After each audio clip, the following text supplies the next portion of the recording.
My life's pretty standard for a young teacher, really. I'm Maya, and after grinding away at a teacher training college, I finally landed a gig at one of the best schools around. My plans?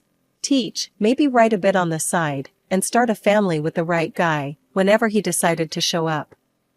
That right guy thing happened faster than I expected, courtesy of my college buddy, Jess.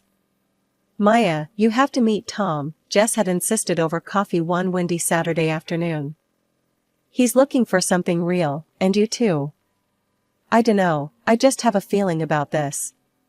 Tom and I met at a local dive bar that evening.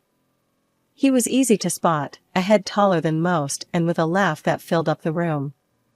I was nervous, fixing my hair like 100 times, but when he smiled, all that anxiety melted. Hey, you must be Maya. Jess hasn't stopped talking about you. No pressure, right? Tom joked, pulling out a chair for me. Yeah, no pressure at all, I laughed, settling down. Just deciding the course of my future in one evening. We hit it off instantly. Tom was in finance, a bit dry for my taste, but he made it sound like an adventure every time he talked about his day. He loved hiking, hated sushi, and had a soft spot for cheesy 80s movies. 2 years later, we were setting up our own little home. The wedding was nothing fancy, just close friends and family in a small garden ceremony. It was perfect for us. Tom's mom, Elaine, seemed nice enough, always with a polite smile and ready with a helping hand. We were off to a good start, or so I thought. Living together was a breeze at first. Tom was supportive, and we backed each other up, no matter what. Then the pressure started, subtly at first, but then all the damn time. Maya, when are you two giving me a grandkid? You know, Tom's my only shot at this. Elaine would drop casually into conversation every time she visited. It was like a broken record, each time more pressing than the last. I tried to play it cool, keep the peace. We're working on it, Elaine. These things take time, I'd say, forcing a smile while chopping veggies or setting the table. After dinner, as we were cleaning up, Tom turned to me, his expression softening. Hey, sorry about Mom. She's just eager. We're okay, aren't we? Yeah, we're okay, I assured him, though part of me wondered just how long we could keep batting away the pressure before it started to crack something inside us. Living with the constant pressure to start a family was like walking on eggshells that kept stacking higher. Elaine's reminders were relentless, and with each visit, her patience seemed to wear thinner, like sandpaper against my already frayed nerves. It was a sunny Saturday morning, and Tom and I were enjoying a rare day off together. We were in the middle of a lazy breakfast when Elaine's car pulled up. Before she even stepped in, I knew we were in for another round of her grandkid campaign. Morning, you two. I was just at Linda's grandkid's christening. Adorable little thing. So, any news on my future grandchild? Elaine breezed into the kitchen like a whirlwind of expectation. Tom choked on his coffee, coughing a polite morning, Mom. I plastered a smile on my face, bracing myself. Hi, Elaine. We're just enjoying our breakfast. Want some coffee? I offered, trying to divert the conversation. No, I'm fine. Just here for a quick chat. Maya, you're not getting any younger. You know, it's all about timing. You need to be more proactive. Maybe see a doctor, or try those fertility treatments I was reading about, Elaine suggested, her voice a mix of faux concern and barely concealed urgency. I could feel the heat rising in my cheeks. We are perfectly capable of handling it, Elaine. And we will see a doctor if we think it's necessary, not because we're on a deadline, I snapped, a little louder than intended. Tom's hand found mine under the table, a silent plea for calm. Mom, really, it's our life. We'll take care of it. Let's not ruin a nice morning, he said, his tone firm yet respectful. Elaine sighed, a theatrical display of her frustration. I'm just saying, I want to see my grandkids while I'm still able to enjoy them. Is that too much to ask? There's more to our lives than just making babies, Elaine. We have careers, our own plans. I started, but Tom squeezed my hand, a gentle warning to tread lightly. I know. But remember, family is everything, Elaine retorted, her words sharp as she grabbed her purse. I'll leave you to your plans then. Just think about what I said, okay? After she left, the tension lingered like a bad odor. Tom and I spent the rest of the morning in silence, each lost in our thoughts. It was clear Elaine's visits were becoming a battleground, and we were always on the defense. That evening, we decided to take a walk, needing to clear the air. She's my mom and I love her, but I can't stand how she pushes us. It's like she's ticking boxes off some life checklist, Tom vented as we strolled through the park. I get it, she's excited, but it feels like she's more worried about being a grandma than our happiness or health, I replied, frustration simmering. It's like we're not real to her unless we produce a grandchild. We need to set some boundaries, Maya. Next time she starts up, we need to be clear, firm, but clear, Tom said, his hand tightening around mine. As we headed back home, the weight of our situation settled in my stomach like a stone. Setting boundaries with Elaine was going to be tough, but necessary. I wasn't just fighting for our peace, I was fighting for our future, whatever it might hold. Finally, after all the trials and tense dinners, our biggest wish came true, I was pregnant. Tom and I were over the moon, floating on a kind of happy haze that felt almost unreal. But with our good news, came the revival of Elaine's overbearing enthusiasm, dialed up to a whole new level. We had just started fixing up what would be the baby's room, painting the walls a gentle, calming color, and assembling a crib that took more patience than I thought I had. It was during one of those DIY afternoons that Elaine showed up, unannounced as usual, wearing a bright pink t-shirt that screamed future grandmother in bold, impossible to miss letters. Look at this, isn't it cute? Elaine beamed, stretching the fabric out for us to see. Got it custom made. Elaine, could you maybe not announce it to everyone yet? We're still early in the process, and, just trying to be cautious. I tried to sound as gentle as possible, hoping to temper her excitement without sparking an argument. Oh, honey, when you've got news this good, you shout it from the rooftops. Everyone's thrilled for us. Elaine's voice rose with each word, her excitement bubbling over like a pot left too long on the stove. The next few weeks were a blur of Elaine's constant check-ins. She was always calling or dropping by, armed with old wives' tales about pregnancy do's and don'ts, making sure I ate this and avoided that, fussing over my schedule and sleep. It was suffocating. Elaine, I appreciate your help, really, but you hovering like this is stressing me out, I finally snapped one evening after she lectured me on the importance of prenatal yoga for the umpteenth time. The pressure didn't let up, though, and neither did my schedule. Balancing teaching with pregnancy wasn't easy, but I was determined to keep things as normal as possible. That is, until one day at school, halfway through explaining a math problem to my fourth graders, I felt a sharp pain that cut my sentence short. The room spun, the chalk slipped from my hand, and then darkness. I woke up in the hospital, the sterile smell of antiseptic flooding my senses, before my eyes even opened. Tom was there, his face pale and drawn, holding my hand like it was a lifeline. The doctors, they had to do a surgery, he whispered, his voice cracking. It was serious, Maya. You almost didn't, we lost the baby. The words hit like a physical blow, knocking the wind out of me. Tears streamed down my face, uncontrollable, bitter. I was alive, but at what cost? The doctor came in, his face somber as he adjusted his glasses. Maya, I'm afraid the complications were severe. You won't be able to have children in the future. This was a very rare and unfortunate situation. The room felt colder, the walls seemed to close in. I lay there in the hospital bed, the weight of this new reality settling heavily on my chest. Tom squeezed my hand, his presence a small comfort in the vast ocean of my grief. Just when I thought things couldn't get any worse, Elaine stormed into my hospital room like a whirlwind of misplaced anger and desperation. I heard what happened. So, when are you trying again?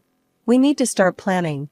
she blurted out the moment she entered, barely even acknowledging my state.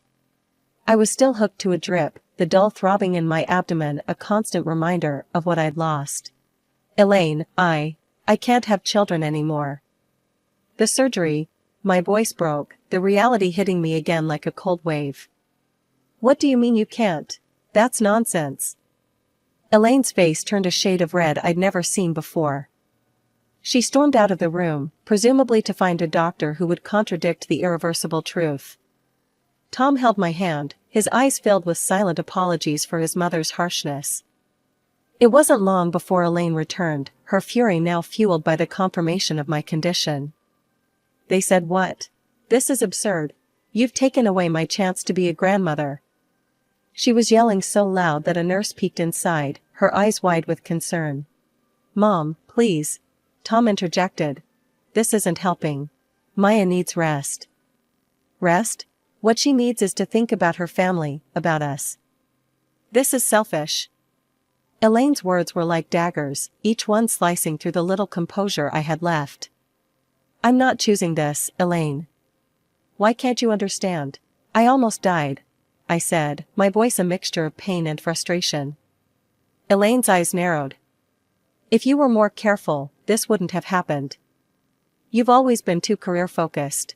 Maybe that's why. Enough. Tom's voice boomed across the room. Mom, leave. Now. We'll talk when you're ready to be reasonable. But she wasn't done. Turning to me, her voice venomous, she hissed, You're not worthy of my son. You can't give him what he needs. You're not a real woman. Her words stung, burning into my memory. I felt a tear slip down my cheek, the saltiness mingling with the bitterness of her judgment. Tom practically dragged her out, her protests still audible down the hallway. Recovery was slow. When I finally returned home, the emptiness was overwhelming. I attempted to go back to teaching, to find solace in the routine and the laughter of children, but each joyful shriek was a reminder of what I'd lost. Seeing a psychologist helped, somewhat. You need to grieve, Maya, not just for your child, but for the part of your life that is now behind you, Dr. Peterson told me in one of our sessions. Her words, meant to heal, somehow also underscored the finality of my loss. One day, amidst a particularly difficult week, I made a decision. I can't teach right now, I confessed to Tom over a quiet dinner. I see them, and I see what I lost. I'm thinking of the library. It's peaceful, quiet. So, I took a position at the local library, leaving the bustling corridors of the school for the muted aisles lined with literature and quiet patrons. It was a place where my heart could start to mend, away from the prying eyes and the heavy expectations. Even after the shift to the quiet life of the library, Elaine's shadow loomed over us, her persistence on the topic of grandchildren unyielding. Her approach became more invasive, her accusations more pointed as the days turned into months. It was my birthday, a day I hoped would be filled with light-hearted moments and a break from the relentless pressure. As I was about to cut the cake, Elaine cornered me in the kitchen, her voice a hissing whisper. When are you going to fix this, Maya? You need to give Tom children. She spat, her words stinging with venom. I froze, the knife in my hand trembling slightly. Elaine, Tom and I have been thinking about adoption. It's a beautiful way to form a family, I replied, my voice steady despite the turmoil inside. Adoption? Over my dead body. Elaine exploded, her face contorted with disgust. I won't have you bring some stranger's child into our family. Who knows what kind of sick, twisted genes they have. No grandchild of mine will come from someone who couldn't even keep them. Her outburst echoed through the kitchen, and a hushed silence fell over the nearby living room. I felt the eyes of everyone on us, their presence a heavy blanket. That's enough, Elaine. I snapped, the knife clattering to the countertop as I faced her squarely. You don't get to decide how Tom and I build our family. This is our life, our choice. Elaine's eyes narrowed, and with a huff, she stormed out of the kitchen, slamming the door behind her with a force that made the windows rattle. The room remained silent, the joy of the day sucked out with her departure. The seed of discord Elaine planted grew rapidly. The whispers started subtly at first, a nudge here, a look there, suggesting I had been reckless during my pregnancy. The rumors morphed into malicious gossip that I had been drinking and behaving indecently, which supposedly led to my miscarriage. Fury built up in me like a storm. One evening, after overhearing a particularly nasty version of the rumor from a so-called friend, I confronted Elaine over the phone. "Elaine, this has to stop now. Spreading lies about me is not only hurtful, it's slander. And I won't tolerate it anymore. If I hear one more rumor, I'm going to the police, and I will sue you for libel," I threatened, my voice cold and hard. There was a pause on the other end of the line, a moment of silence that felt like the calm before a storm. Finally, she spoke, her voice low and devoid of its usual fire. "You wouldn't dare. Try me, Elaine. I'm done playing nice." After that call, the rumors stopped as suddenly as they had started. But the damage was done. The relationship was strained, the family gatherings now marked by a chilly formality that even the warmest smiles couldn't thaw. Life seemed to have returned to normal, but everything has changed, thanks to some perverted sense of humor. One morning, I found the first of many electronic postcards in my inbox. The image showed a smiling family, 2 parents with children playing around them, the picture of happiness. Below it, in cruel, stark letters, was written, "You will never be a mother." My heart sank, and a shiver ran down my spine. Who would send something so hateful? As if that wasn't enough, the physical manifestations of this hatred soon followed. One afternoon, upon returning from work, I found a box on our porch. Inside, grotesquely smeared with ketchup, were dolls. Attached was a note that twisted the knife deeper. "This is your fault. You are to blame for losing your child." I was horrified. Each new message, each package, felt like a blow to my already fragile state. Tears were my constant companions as I tried to grapple with the cruelty of these attacks. "Tom, look at this," I said one evening, handing him another vile package. My hands were shaking, my voice barely a whisper. "It's too much. I can't take it anymore." Tom was quick to act. "The neighbor, Mr. Jennings, he's got cameras all over his place. Maybe he caught something on video." We approached Mr. Jennings the next day, who was more than willing to help. He played back the recordings, and there, in clear, undeniable footage, was Elaine. The sight of her, stealthily placing those ghastly parcels at our door, was both a relief and a fresh hell. "Can't believe Mom would go this far," Tom muttered, disgust written all over his face. Armed with the evidence, we confronted Elaine at her house. The video was paused on the screen, her image frozen in the act of hatred. "Look at this, Mom. How could you?" Tom's voice was icy, his usual warmth gone. He pushed the laptop towards her, the betrayal in his voice echoing around the room. Elaine glanced at the screen, her expression unreadable for a moment. Then, without a hint of remorse, she shrugged. "She's spoiled goods, Tom. An inferior woman who can't carry on the family line. I did what I had to do, for you, for the family's sake." Tom stepped in front of me, his posture protective. "If you can't accept Maya, then you can't be a part of our lives. This is your last chance, Mom. Apologize, or we're done." Elaine's face hardened, her eyes cold. "I'm only doing this for you, Tom. She's taking you away from what you deserve." The ride home was silent, each of us lost in our thoughts. I was reeling, the weight of Elaine's betrayal heavy on my shoulders. Tom was seething, the ties with his mother stretched to their breaking point. Tom had been unusually quiet lately, his usual cheer dimmed by the strained silence between him and his mother. It was clear he missed her, despite everything. So, when the Christmas invitation from Elaine came, I agreed for his sake, hoping against hope for some sort of reconciliation. We arrived to a house bustling with relatives and friends, the air thick with the scent of pine and mulled wine. Elaine greeted us with a tight smile, her eyes darting nervously. I took a deep breath, clinging to Tom's arm as we mingled among the guests. The evening progressed smoothly at first, laughter and chatter filling the room.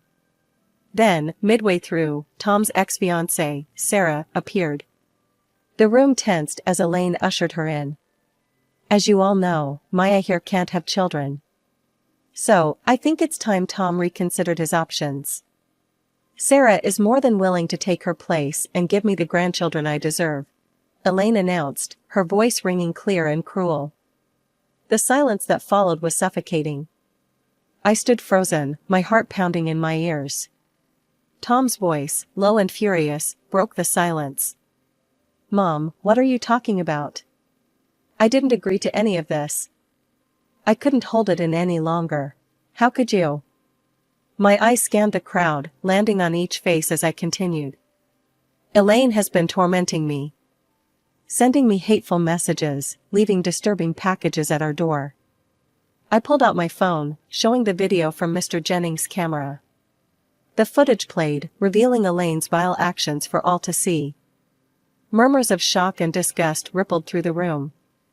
Sarah, looking equally horrified, stepped forward. I had no idea about any of this.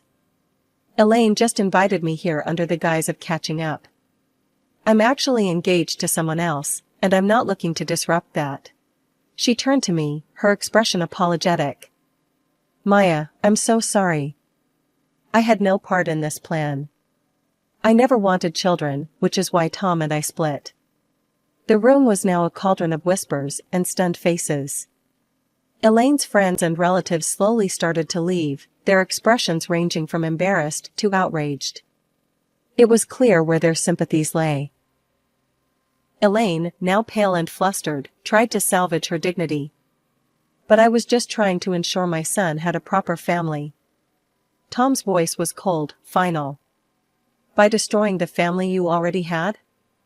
I don't consider you my mother anymore. We're done, Elaine. Months had passed since that disastrous Christmas, and life had started to settle into a new, peaceful rhythm. Tom and I had been busy with the adoption process, our hearts and minds focused on the child who would soon become part of our family. It was a time of hope and healing, but it wasn't long before Elaine tried to wedge herself back into our lives. One brisk morning, a knock at the door disrupted the quiet. I opened it to find Elaine standing there, eyes red, a picture of contrition. Maya, I've been doing a lot of thinking. I know I've made some terrible mistakes. Can we talk? Her voice trembled, and for a moment, I saw the vulnerability of a woman who realized she had gone too far. I'm listening, I said, guardedly, leaving the door ajar as a reminder that she was not welcome to step inside. I've been so foolish, so driven by my own desires, that I lost sight of what's important. I've hurt you and Tom deeply, and I'm sorry. Truly, I am. Can we start over? Please? Elaine, after everything that's happened, it's not that simple. Tom and I are moving forward with adopting a child. That's our focus now, I said, the firmness in my voice reflecting the resolve in my heart. The mention of adoption triggered something in her, her face contorting as the old prejudices bubbled to the surface. You can't seriously be considering bringing someone else's child into this family. It's wrong. That's exactly what we are doing, Elaine. And it's not your decision. It's ours. I shot back, my patience fraying. This is madness, Maya. You're making a mistake. A real family. No, Elaine. We're done here. Without waiting for her to respond, I closed the door firmly in her face, the click of the latch sounding like the final seal on our relationship. Inside, Tom was standing at the top of the stairs, having heard the exchange. Everything okay? He asked, coming down to join me. I think it finally is, I said, leaning into his embrace. I told her we're adopting, and she didn't take it well. It's really over this time. Tom nodded, his expression resolute. Let's make it official then. Together, we blocked Elaine's number on our phones and sent messages to our friends and family, explaining that we had decided to sever ties with her for the sake of our future family's peace and well-being.